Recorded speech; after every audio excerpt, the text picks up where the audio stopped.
Good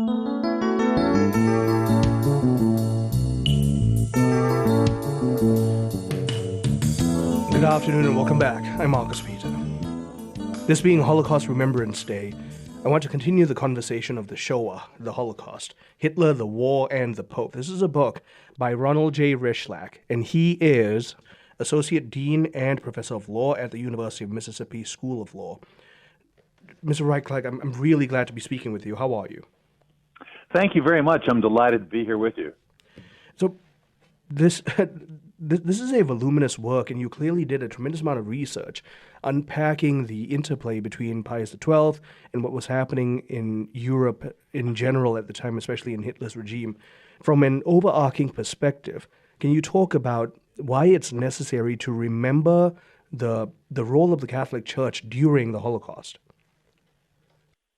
Well, it's important, I think, to understand what our obligations are, what our history is, what our traditions are, and to look to great leaders in the past to inspire us for the future. And frankly, Pope Pius XII was a great leader who did great things. He inspired rescuers. He helped the victims, and he was a clear opponent of the Nazis. But he became a victim, a target after the war of a propaganda machine run by, frankly, the Soviet Union, to make, not really because they cared about him, but to really try to bring down the image of the Catholic Church, Christianity, and religion itself by depicting the Pope as friend to the Nazis. To start in Rome, then, tell us about, especially during the preamble to World War I and World War II, the role of the papacy in global affairs. Well, before the war, he, of course, had been Cardinal Secretary of State.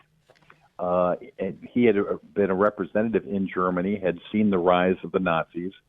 He, as early as 1923, warned Rome about this extreme right-wing cult, he referred to it as, that was oppressing Jews and Catholics, and he identified Catholic bishops who were being good examples, standing up for the Jewish victims. When he became Pope, it was on the cusp of the war. He clearly saw it coming, did what he could to try to prevent the war. And of course, if you prevent the war, you prevent the Holocaust. He actually has been criticized sometimes for being willing to make concessions to end the war, but he was trying to stop the war. Once the war began, he very clearly, everyone understood, certainly the Allies understood, he was on their side. He was cooperating with them. He was working with the underground inside of Germany to try to do what he could to protect the victims, while at the same time trying not to bring about retaliation that would fall not on him, but on Catholics and on bishops and on priests in occupied areas and inside Germany itself. What was his attitude, Eugenio, then Pius XII? What was his attitude about the Jewish people? He had a very strong relationship, going back to his childhood, with Jewish families. He did not have a problematic relationship. He received Jewish groups before and after the war. In fact, in 1955, I believe it's when the Israeli Philharmonic came to Rome to play a concert in tribute for all that the church under his leadership had done to protect the Jews. He spoke about how Jews should be welcomed as our brothers. That's after the war. He used a term, and this is one of the reasons people can criticize him and falsely criticize him. He used a term, stirpes, I'm not sure if it's pronounced correctly, but it was a term that can translate as descent or heritage, but it was used widely at the time, certainly within church circles, as referring to Jews. But he talked about how people were being persecuted solely for this, because they were Jewish, but because of their heritage. He talked about hundreds of thousands of people being killed. His 1942 Christmas statement spoke about that. He was carrying on correspondence with both Great Britain and the United States throughout the war. And the if you've seen Valkyrie, he was in contact with the German leadership that was trying to overthrow Hitler. So to think that there's any sort of anti-Semitism or some of the allegations that came out later is really very unfair. To step a little back from even his era, the Paris Peace Conference, did it achieve its intended effect on Europe and therefore what was happening in Germany at the time? I'm sorry. The my Paris volume isn't Oh clear. yeah, Can sure. you repeat that again? The Paris Peace Conference, did it achieve its intended effect? What were some of its effects, especially with what was happening in Germany at the time? The Paris Peace Conference, we were talking about before the war. Mm-hmm.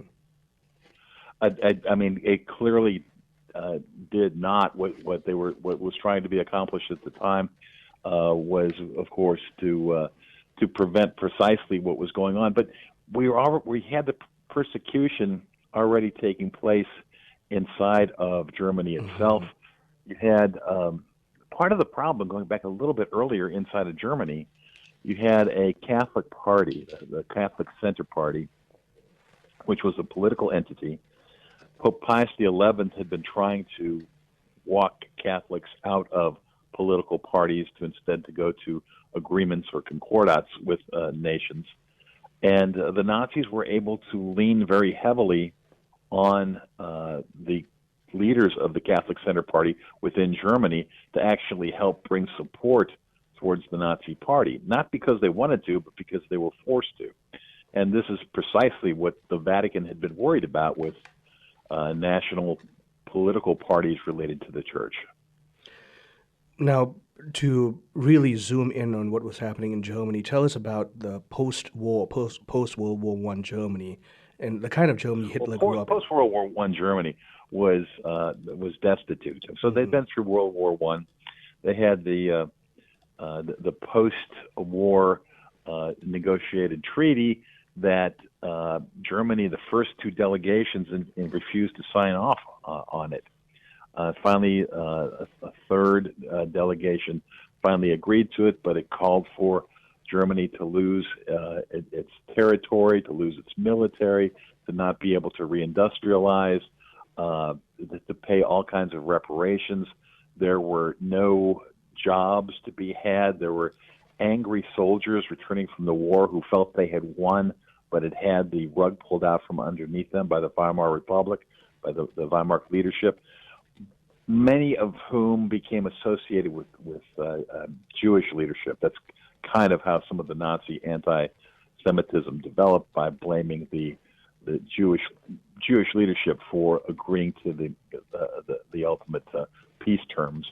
And Hitler comes back, and Hitler is in Bavaria, as is at that time Pacelli, the future Pope Pius XII, and there is a brief communist takeover. In 1919, communists took over in Munich and actually held the Pope at gunpoint at one point, went into his nunciature.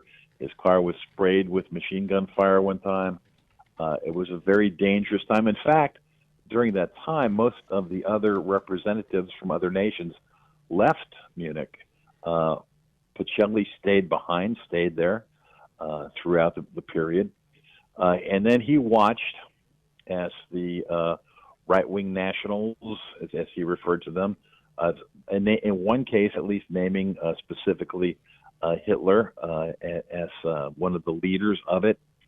And he was interviewed in a newspaper, and he wrote back to Rome as this was coming about. So he knew what was coming, and he warned what was coming, and he tried throughout. In 1929, he got called back to Rome, was made Secretary of State. Ron, let's pause right there.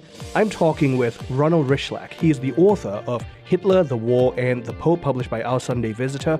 It's a great piece that explores the relationship with the Vatican and the Pope with Pius XII during the time of the rise of Hitler and the Second World War. Stay tuned, continuing on the other side. I'm Marcus Peter.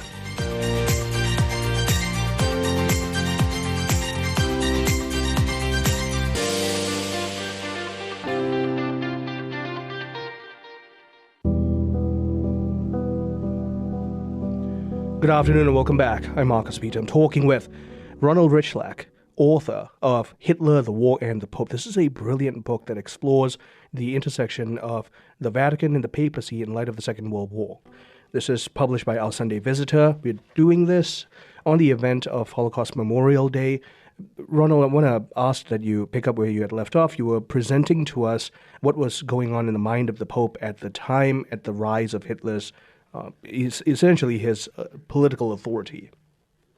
Well, right. And so in 1930s, as Pacelli has become Cardinal Secretary of State, he's working under Pope Pius XI. Most critics of Pius XII look upon Pius XI as sort of the Pope who was more strong against the Nazis, more profound statements. In fact, he was on the verge of making a more express statement right before he died, and a lot of people will point to him as having been the anti-Nazi Pope, and they'll try to argue that Pius XII was not sufficiently opposed to the Nazis. Actually, Pius XI said that Pacelli speaks with my voice. He took the advice of Pacelli throughout the war. When Pius XI passed away, newspapers around the world recognized that Pacelli was the likely candidate to succeed him. Everyone understood he was an anti-Nazi pope. The Germans understood it. When he was elected, the headlines in Berlin actually said, we do not look with favor upon this because he's been anti-German along the way. So he was recognized as being that, but he also he's in a slightly different position because right after he's elected, war breaks out. Like I think he's coronated in March, and it's by the fall that Germany invades Poland, and so he's trying to avoid the war, trying to de-escalate the war, trying not to make things worse, certainly. So he did work with the diplomats, and he made diplomatic interventions, and he had secret correspondence both with the folks inside Germany who were trying to overthrow Hitler and with the United States and Great Britain. And he made a very profound encyclical. His very first encyclical, actually spent an entire chapter in the book talking about his encyclical, where he laid out what he perceived as the role for the church. The church, still has to minister to everybody, and there are still many good Catholics, as there always are, on both sides of wars, and there were people inside of Germany who still needed counsel of the church, but he saw what was happening. There were over 2,000 Catholic priests that died at Dachau, Polish Catholic priests. From within Poland, they rounded up priests and sent them to a concentration camp. And I mean, if you think of the concept of 2,000 priests, Polish Catholic priests, dying at a concentration camp. And the thing is, people will say, well, why didn't the Pope get on a mountaintop and complain about what was happening to Jews? He did the same approach, whether it was a Catholic priest or a Jewish peasant. He had the same approach to it. He did what he thought was right, which was to make diplomatic interventions to work with the people who were controlling the war, to, in fact, send the Allies secret information about German troop movements, because the conspirators inside of Germany sent that through their pathways to the Pope. He got hold of information about troop movements, gave it to the British in advance. And sort of funny, we try to unfold all these mysteries.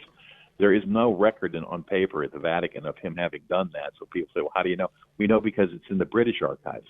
They didn't keep that kind of paper inside of Rome. They knew that it was very dangerous. Somebody found it. There'd be executions for anybody who had been involved in it. But the Pope personally told the representatives inside, from England, and those messages got back to England, and that's where the records, contemporaneous archival records, are found of the Pope giving that kind of information to the Allies. And throughout the war, he continued to do what he could to provide refuge. Certainly when Italy was occupied. Southern half of Italy, including Rome, was occupied. There were thousands of victims, not mainly Jewish victims, but there were sometimes downed Allied airmen behind enemy lines. There were AWOL German soldiers who didn't want to be part of it anymore. There were gypsies. There were Jehovah's Witnesses. There were all kinds of people who, and primarily Jewish people. But there were a lot of victims of the Nazis who sought and obtained shelter from the Vatican during that occupation. So much so, in fact, the chief rabbi of Rome, after the war, converted to Catholicism. And he said it was not in tribute to what the church had done for him. It was because he had a real vision of Jesus. It was an honest conversion. He did, however, take the Christian name Eugenio in tribute to Eugenio Pacelli, Pope Pius XII, for all that the Pope had done to protect Jewish people during the war. Tell me about how Mein Kampf, when it was made public, how that affected the way Pius XII started thinking about the conflict. Well, the whole story around Mein Kampf is very interesting. It came from the failed beer hall putsch when Hitler and his cronies, including Ludendorff, tried to take over in Munich. And Hitler went on trial. He presented himself as a victim, someone fighting for the German people. He was sent to prison, a nice prison overlooking the Seine River, and he dictated this book, which during the time, by the way, the Weimar Republic prohibited Nazis from speaking anywhere, which kept it actually played wonderfully to Hitler's advantage because no one took over the party. Hitler became a mythical figure, and then his book comes out afterwards where he pretty much says what he's going to do. It's one of those things, you believe what people say. Pacelli, Pius XII, had seen the rise of Hitler. I don't think there was any shock in what Pacelli would have read in Mein Kampf. He knew that this was the situation.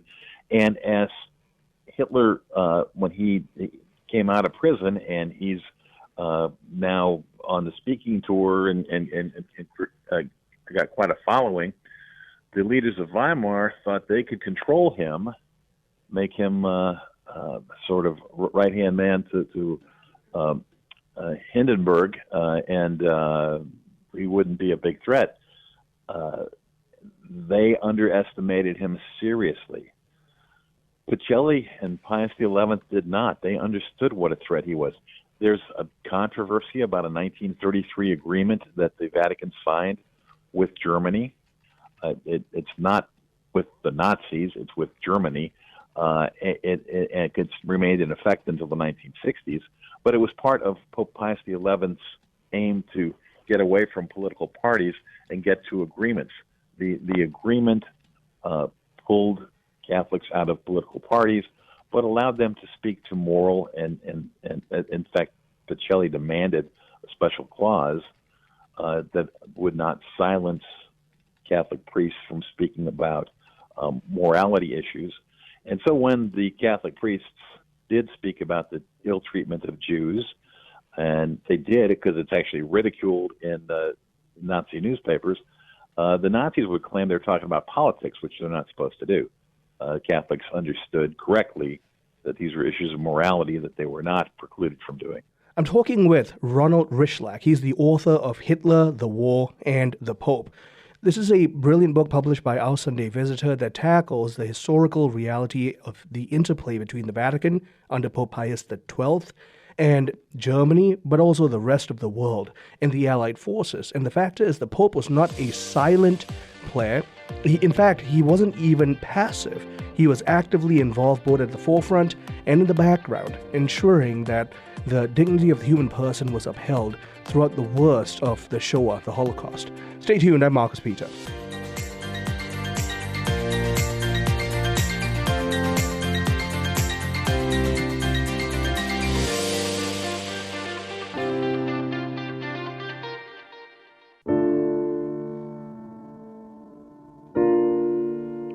Good afternoon and welcome back. I'm Marcus Peter. I'm talking with Ronald Rychlak. He is the author of Hitler, the War, and the Pope, published by Our Sunday Visitor. Ron, just before the break hit earlier, we were talking about Mein Kampf and the effect that that had on Germany, but also the world at the time, and how the Pope was viewing it. On the flip side, you also had the Lateran Treaty.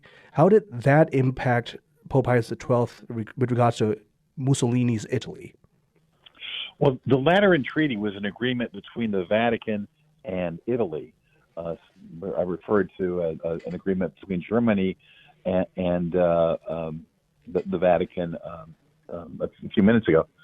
This agreement from 1929 was the settlement, really, of the fall of the Papal States when Italy overtook the Papal States, and the idea was this would be returning compensation to the Vatican from what it lost at that time, and try to create a workable relationship.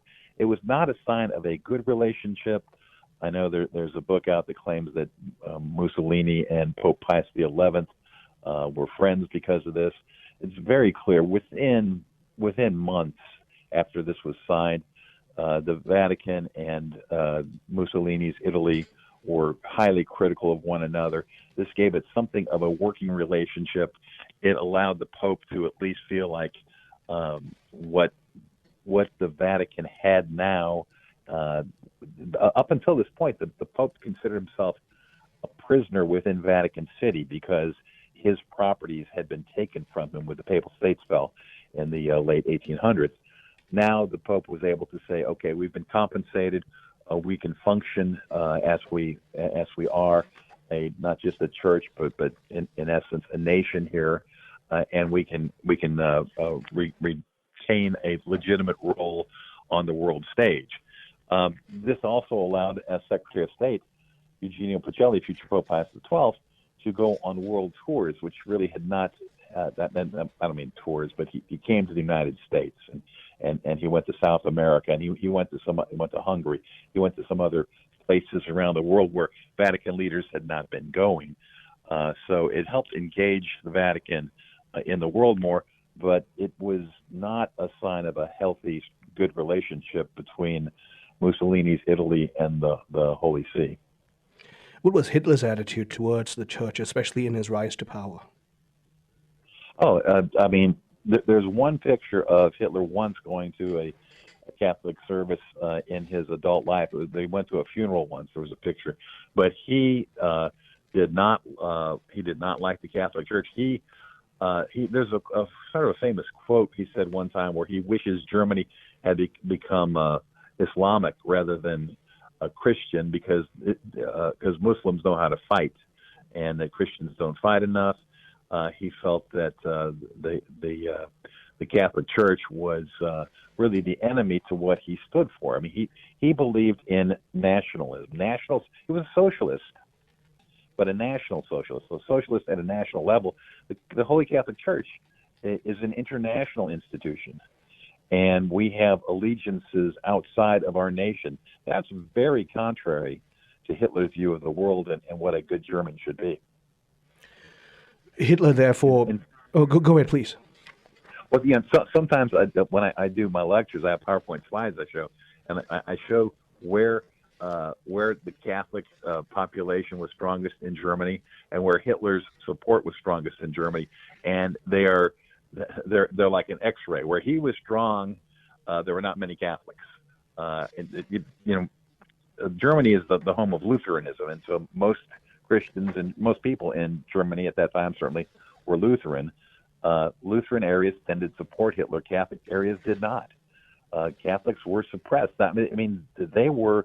There were rules put in place by the Nazis when they took over that effectively stopped kids from participating in any kind of church-related activities. Made it very hard to have Catholic schools or Catholic events at the church. He wanted to encourage his, Nazi youth groups, not church groups, and so he just about made it impossible for parish priests to run anything beyond a very bare bones service. And even later on, even that became impossible. By 1942, with the advent of the final solution, Hitler had been making demands on the Vatican to stop appointing bishops. Was Pius XII able to anticipate where Hitler was finally going with the persecution?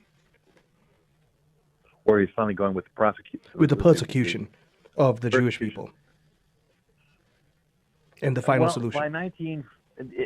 My read on it was he warned about the Christmas address of 1942 is where he talked about hundreds of thousands being sentenced to extermination due to their heritage, and really it meant Jewish heritage.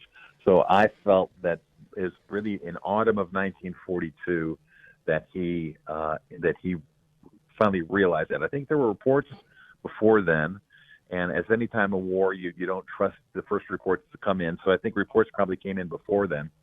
It's interesting because there was a book that came out about a year ago, a little more than a year ago, I guess, that made a big production that the Vatican had received a letter in I think November of 1942, proving that Jews were being killed in Poland.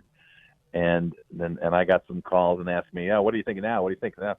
I said, okay, well, that's about a week before the Pope made his announcement that hundreds of thousands of people were being exterminated. So I think that was I did not find that to be anything new. I mean, it fits perfectly with the timeline as I understood it, and I think as other people understand it. The Pope, as soon as it was confirmed to him, and he told the world, and he collaborated as much as he could with the Allies in that. There's limited amount he was able to physically do, but where he could, provided housing and shelter to the victims. Tried to provide moral support where he could. A lot of leaders, Jewish leaders after the war, heaped praise upon him. I've got a whole page in Hitler, the War, and the Pope. A whole page just goes through the Jewish groups and the famous Jewish leaders around the world who paid tribute at the time of his death. There was a similar outpouring that took place at the end of World War II. He was recognized. That's one of the things that the fact that he's controversial today just seems in stark contrast to how it was when he died in 1958, when he was seen as a hero. From 1950, he went from being a hero in 1958 to 1963 being a villain. There was no new evidence that took place that came forward during that time. I mean, there's nothing to say, oh, well, we discovered this. Literally nothing. What happened was the Soviet Union decided to make him a focal point of its disinformation campaign. And I actually have another book co-authored with Jan Mahay-Pachepa, the highest-ranking defector from the Soviet bloc, who was involved in putting forth that disinformation campaign to discredit Pius XII, not because they cared about Pius XII, but because they absolutely cared about how people viewed religion, how people viewed the Catholic Church. We are coming to the close of this segment, Ron, and I want to ask you to comment on how do you think Pius XII would respond to what we are seeing as a rise in new anti-Semitism, even amongst Catholics in modernity today? I think he would be appalled. I think you can legitimately question political actions by Israel and whether that's appropriate. I think that's fair debate, fair game. But to broaden it to try to say it's a matter of Judaism or a Jewish heritage or whatever, I simply I think he would consider that a sin and would be deeply offended by it. As a kind of final consideration too, as we're closing off this, so with the Allied invasion and toward the end of the war, share with us some of the things that Pius XII was actively doing, whether at the forefront or in the background, to support that work. Well, I, I think it's interesting. There's photographic evidence. You can see there were upwards of perhaps 10,000 people who were sheltered at Castel Gandolfo during the war. Many or most of whom were Jewish. His personal bedroom there was dedicated to new mothers and birthing area. I think 40 children were born in that area during the time. The Vatican itself. Oh, this is fascinating. Last summer I was in the Vatican for a meeting. I do some diplomatic work with the Holy See, and I'm noticing this beautiful artwork inside of this hallway where I'm waiting. And I talked to my host, and I noted, and he said, "You know who did that?" And I said, "No." He said, "The Jewish people who were being hidden inside the Vatican during the Nazi occupation, because these were talented craftspeople who, what are they going to do all day?" And they got some paints, and they made these beautiful hand painted corridors in the inside the Vatican itself. That just to tell you, the process of smuggling food in, getting things, taking care, making sure they could have their religious ceremonies and the proper food. It's really a tremendous effort that the Church under Pius XII's leadership undertook. My guest has been Ronald Rychlak.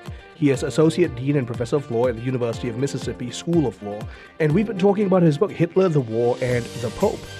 This is published by Our Sunday Visitor, and we've been talking about the interplay between the Vatican and the Allied forces and Hitler's Germany. This Holocaust Memorial Day. Stay tuned, I'm Marcus Peter.